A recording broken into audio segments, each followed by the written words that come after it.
I was listening to a podcast recently that said people are inherently bad at managing risk. And you know what? Business owners are no different. Latest research shows that 75% of business owners do not have an emergency disaster plan. So we're going to talk about that today. Stay with me.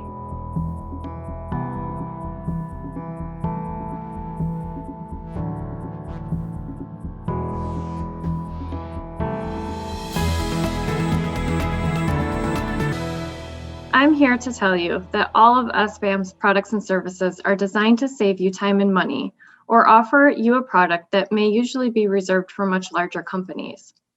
A dividend-eligible workers' compensation program is a perfect example of how SBAM and the buying power of our 28,000 members from across Michigan can bring you a product that may not normally be available in the small business community.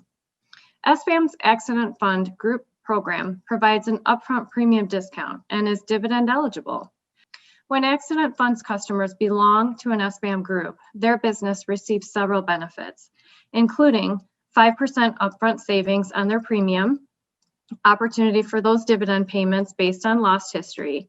There's no minimum premium to qualify, and they offer convenient billing options as well as access to flyers, tip sheets, posters, and more through their online resource library.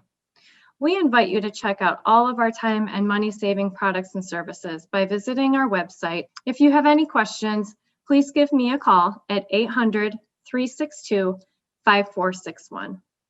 Well, thank you and welcome to the show today. We're talking with Katie Crick from Cedar River Insurance and Lieutenant Michelle Sosinski, Michigan State Police Emergency Management and Homeland Security Division. Wow, what a title that is. And what a guest as well. Katie, you're a regular contributor. I just want to say we feel really honored to have you here, Lieutenant Sosinski. Thank you very much. And Lisa, please, from here on out, call me Michelle. Oh, well, thank you very much. I'd love to do that. Glad you could join us.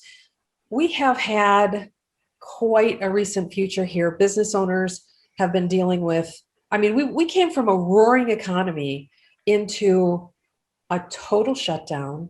And during all of that, in the recent past year, we've had a horrific snowstorms in places that you never could imagine.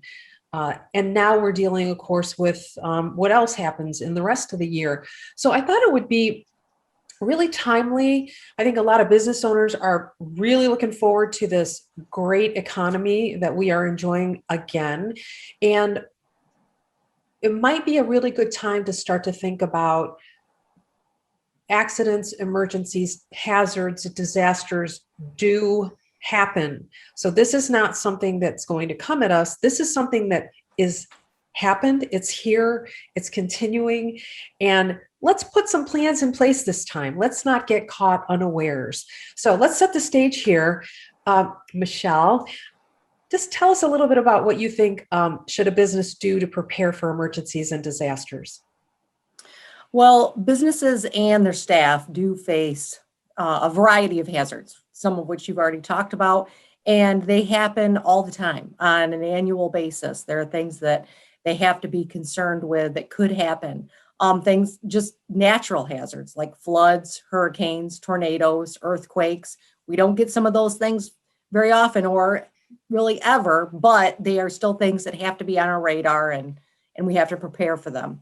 Health hazards, such as a widespread or serious illness, what we have going on right now, the pandemic, but even just a flu season is something that we have to prepare for. Human-caused hazards, including accidents and acts of violence. And then technology-related hazards like power outages and equipment failures are things that can happen, and we have to be prepared. There's a lot that business leaders can do to prepare their organization for these kinds of hazards. One of the first things that a business should do is identify what hazards they are most at risk for, because it is very difficult to plan for all of these hazards that I just talked about. So you look at what is the risk that something is going to happen, and then what the consequences are. Those are the two main factors in determining what your highest risks are. Well, excellent. So, Katie, we've been pummeled in the last year and a half. What do you have to say about all of this bad news that we just got through? Oh my gosh. Oh, I love several points that Michelle made, and especially her point about looking at the likelihood of a risk and how severe that risk could be if it were to happen. Those are two really important concepts to sort of use as a barometer for how much attention to put and how to prioritize that approach. But the good news is that a business owner who undergoes an assessment, as she's describing, is going to kill two birds with one stone. And one of those birds in this case is their premium, their claims premium. Because if you are reducing the likelihood of a peril coming against your business, you are going to naturally reduce the premium that you're paying over time because you're reducing your likelihood of a claim. Additionally, there are insurance companies that are so strict about their eligibility that they won't even offer coverages to organizations who don't have those plans in place. So at least you can know that you are reducing your likelihood of a risk naturally, and also opening up yourself to more market options. That's fascinating. I hadn't thought about that from the perspective of actually reducing claim cost or reducing, your cost. Reducing your risk. Let me say to business owners, one of the things, this is my lesson learned. So I'm just a small business owner. That's why I do the show. That's who I'm talking to. I came from the place where you don't do remote workers. People, my clients want to know, do I have a building? Does my staff work in that building? And I've always been very resistant to having a remote workforce.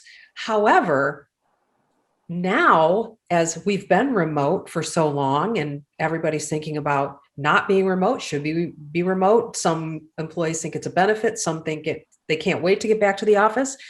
But as I think about that, I think that just saying that having this ability to be remote may indeed help you stay in business if a hazard comes. So maybe you don't let go of all of that preparedness that you just put in place in case something happens. Now we can work remotely, right? So let me just say that as a caution, because it's something I'm thinking about. We're going to keep all of the things that we have had in place, regardless of what happens with our building. So what are some other things that a business leader can do to determine those hazards? Well, a risk assessment is a process to identify potential hazards and analyze what could happen if that hazard occurs. So that is really what we're talking about. That's what a business leader would want to do. And like you've already talked about, a remote workforce are the assets for most businesses, I would think, certainly for the state police, but I would think for most companies, the biggest asset are its people, are its employees. So that's the biggest thing that we have to be concerned with. And one of the biggest things that we're concerned with is life safety. So of course, our people are what we're most concerned with. But injuries are the biggest consideration, however that might happen. So it's got to be the consideration with a risk assessment. Hazard scenarios that could cause significant injuries should be highlighted. So those are the things that should be at the very priority of the list and how to address those. And maybe as you talk about remote work, that needs to be a part of the plan as well, because things can certainly happen at home too. And if they are, on the clock at home, then what about accidents that happen there? So it's just part of that whole preparedness plan, I think. An understanding of what can happen will enable you to determine resource requirements and definitely properly develop the plans so that you have procedures in place and everyone is aware of what those procedures are. Now, Michelle, I understand what you're saying, that you need procedures, you need to do an assessment, you have to have things in place. What if I'm unsure about performing those risks? What is a risk? Like, I don't really know how to do a risk assessment. I mean, I could say, am I in a flood zone? Am I, in a tornado alley, what have you? But is there a place that I can go to find out how to do that for myself? Certainly. I mean, some things are common sense. I think, we as homeowners and parents and things like that, you typically think of things like fire, being able to evacuate for a fire or being able to shelter in place for a tornado.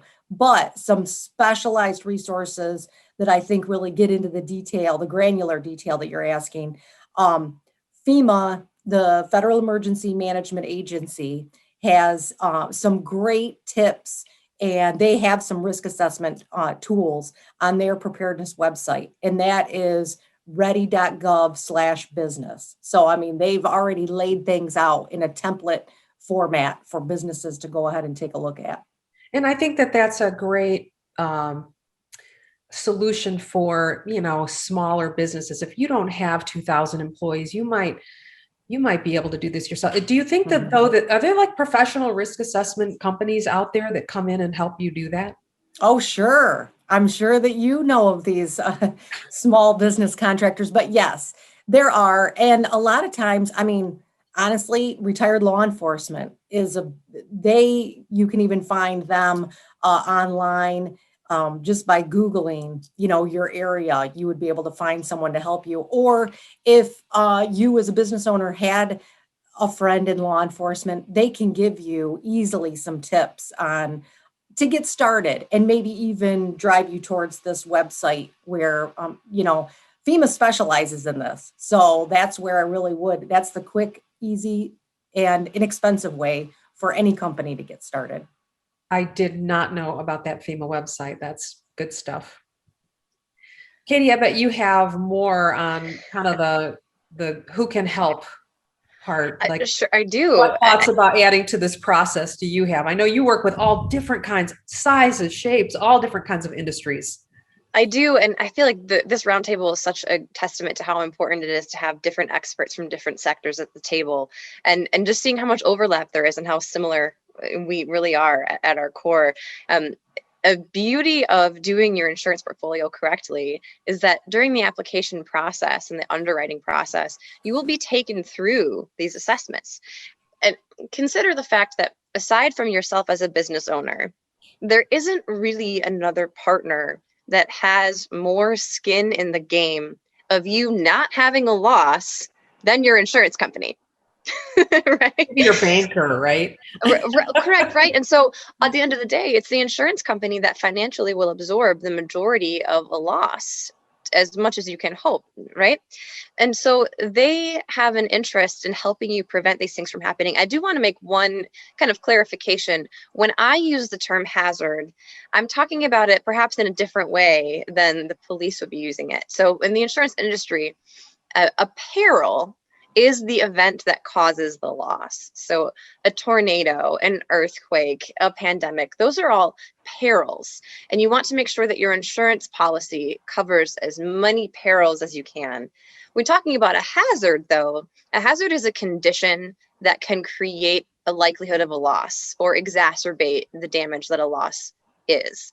So for us, reducing hazards are physically making sure there's not a hole in your roof. Are your doors locked? Do you have passwords to your computer, right? So insurance comes into play when you are doing your best and have eliminated as many hazards as possible, but the peril still comes. Got it. Yeah, that's interesting. I don't think that most business people would have spoken about it in that way. So learn a great deal every time I talk to you. Okay, so let's move this into now we have a plan. You've removed hazards, you've determined perils, and now what do? I have a plan. Is it in writing? Is it on the computer in the cloud? Does my attorney have it? What happens now? Well, once you've identified, then your next step is to create your actual plan. So you've done the risk assessment, you have the plan. However, you are going to be able to get to that plan is up to you. Now, yes, I would certainly think of the cloud or, on your desktop, wherever you might need it. I would definitely want a printed version as well, because we know technology. If we didn't know technology before this pandemic, we certainly know it now, and how often it can go down. So even just with natural hazards, that can happen. But, if there was something like that happening, you'd want to be able to get to your plan. But honestly, the time to get to your plan is not when that hazard is occurring. So that you don't just grab something off the shelf and look at it when a tornado strikes. You have to know what to do by that time. So at the very least, you should be developing and implementing a plan to protect not only your employees, but people that enter the facility, any contractors, or people that you would have coming in. So those are your main players, and you should be familiarizing them with that plan through training. They don't necessarily have to be a part of writing the plan, but once it's there, they should know what the plan is through training and looking at the procedures, understanding the procedures, following the procedures through drills and exercises. So just like in school, when we had to do fire drills or shelter in place for tornadoes, that's what businesses should be doing as well with their employees, because if you've never practiced, if you've never even talked about what you would do in the case of, a fire in the building, yeah, you might have it posted in certain, specific places and point that out to people. But if you've never practiced it under times of stress, that's when people, unless you've practiced it, you won't go back to what you learned in training if you were never trained to begin with. So I think we're all seeing that. Interject here, Michelle. I love what you're saying, and that's so crucial about having this plan, practicing the plan in advance. And I just want to maybe add to that, business owners and anybody, they're reacting to an emergency, a disaster, and they're kind of in their lizard brain. So, and during the planning process, what is so critical is to make sure that you're looking at business continuity in the response and after. So your plan really shouldn't just stop where the tornado is past our house now. It really needs to go into the weeds of how do we continue to deliver our product and our service despite conditions that might last for a long time. There is business interruption coverage in your insurance policy where you can try to recover some lost business revenue, but really the cost of losing customers, you can hardly even put a price on that. So the plan should continue along to what do we need to do? What functions are critical to the delivery of our product or service, so that if we are not able to operate in our physical location for any period of time, what can we do to continue that service? Can I add one more thing? Because I actually have something to add here from my own industry perspective. Put a communications plan in the preparedness plan. So who communicates to customers and how, and who communicates to employees and how. So I think that that's sort of important. We have something called a crisis communication plan in the communications industry. So do think about that little piece of it as well. So yeah, I didn't mean to bring us off track there, but no, it's a great point. And again, I think small business owners know this is true, that entrepreneurship can really be pretty lonely. And sometimes you feel like maybe you don't have somebody to really rely on or to help you with these things. And thinking about your customer's perspective is something that businesses have, I think, relearned this whole time. So communicating with them is so important too. Yeah. Certainly. We just have time for one more question. And I want to say, if you would have had a plan 18 months ago, your plan probably wouldn't be the same today. So, because, we've had a whole other world with, the pandemic. So now you might be planning for that kind of an event. How often should you review this? Give us that little bit of information. The short answer is routinely. Can't even say annually because we just don't know, like you said, when something can happen. So, but what you should really focus on is familiarizing your staff with the plans through training and exercise. And then that way, through that training and exercise, you'll see what the good and the bad came out of that. And then you can continue to tweak your plan based on what the outcome was. Excellent. And what you want it to be. Sure. Katie, any final thoughts from you? I do just one tidbit that within the insurance contract, the consumer has a responsibility to do all they can to mitigate loss to the extent possible. So if you are undergoing a loss, just make sure that you don't just abandon the ship, right? Do everything that you can to reduce the severity of a loss, and it will pay off dividends in the end. Excellent. What about you, Michelle? Anything else you want to add? Just one thing I'd like to add in closing. First of all, thank you for having me. But also, one additional thing I forgot to add as an additional resource that's local is every community has a local emergency manager. So that could be someone to reach out to, or your local fire department, especially if you have chemicals on site or anything like that. You want them to be a part of your plan. Thank you. Excellent. Thank you so much.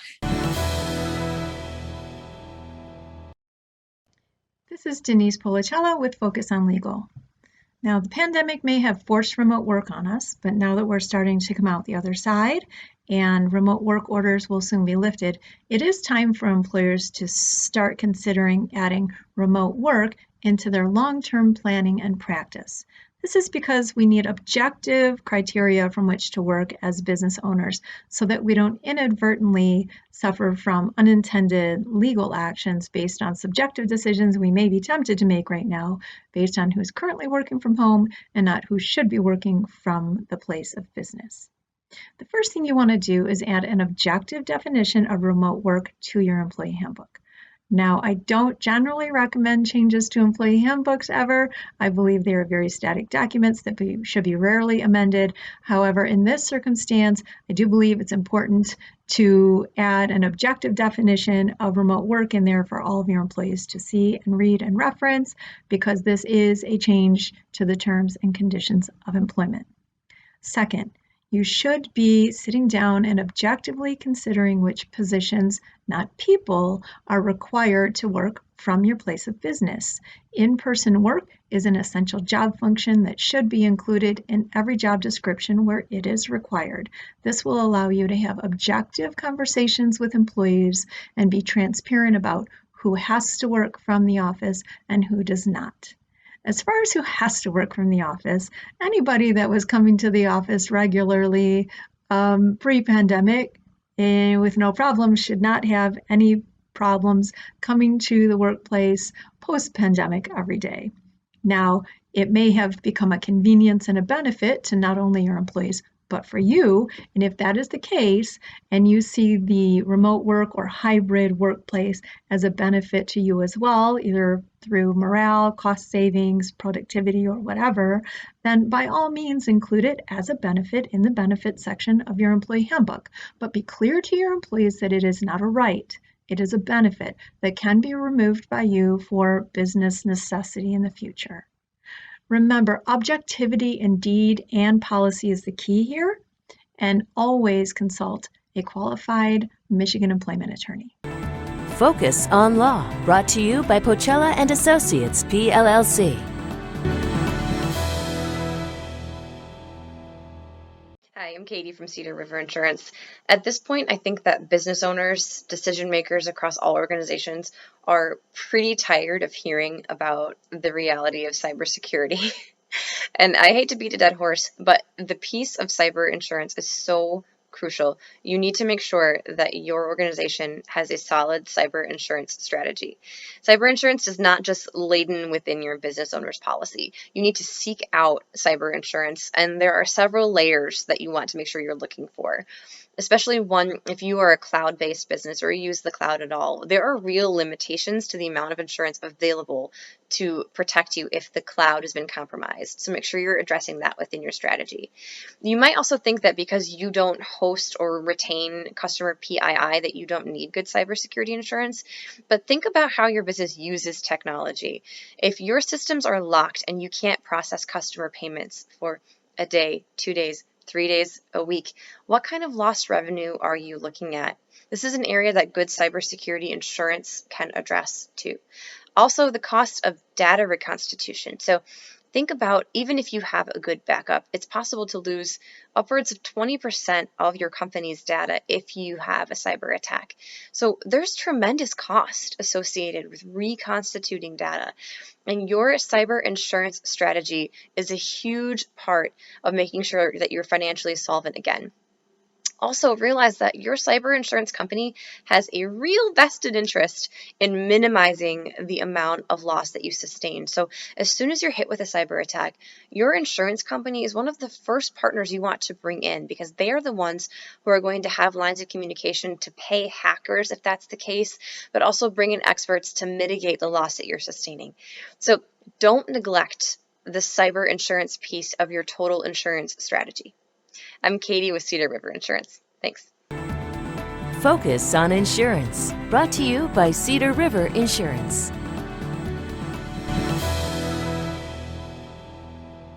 Currently, two things are colliding.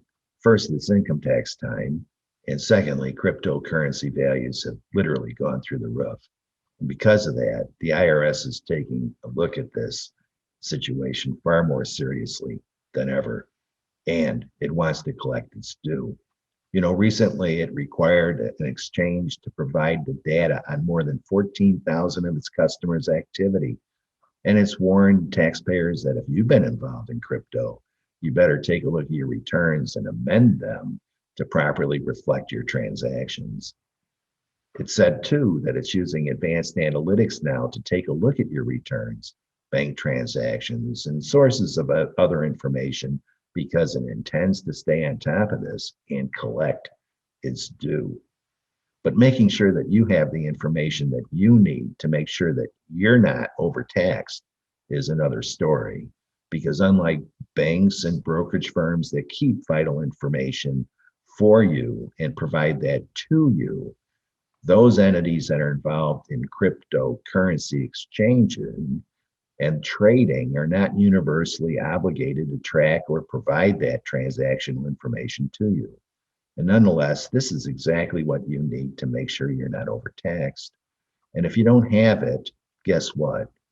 The IRS or some other authority is going to assign numbers to your return, and you're not going to like the result. So if you don't have the necessary information, you better start to reconstruct it, and you better keep it from this day forward. Now, if you've been involved in cryptocurrency, it's necessary for you to go into your financial details in detail with your tax professional. If you need more information about this particular topic or others, please go to our website and make the request. You can also request a consultation with us at that time. Thanks. I'm attorney Richard Craig Krause. Have a good day. Focus on Tax, brought to you by Krause, Bangs and Associates PC. Build a better marketing strategy with Inverve Marketing. The way we buy has changed. It's time to dream bigger. With digital marketing, you can build your business faster, measure and evaluate results. Let us help you find your marketing superpowers with Inbound Marketing, driven by strategy with inspired creativity. Why not put some verve in your brand? Market and grow better with Inverve Marketing. The executive producers of Focus on Business are looking for your stories. Stories from owners of established businesses that have come through amazing adversity, bucked the odds, found the next big thing. If you have a story, we want to hear from you. Go to our website and maybe we'll invite you onto the show.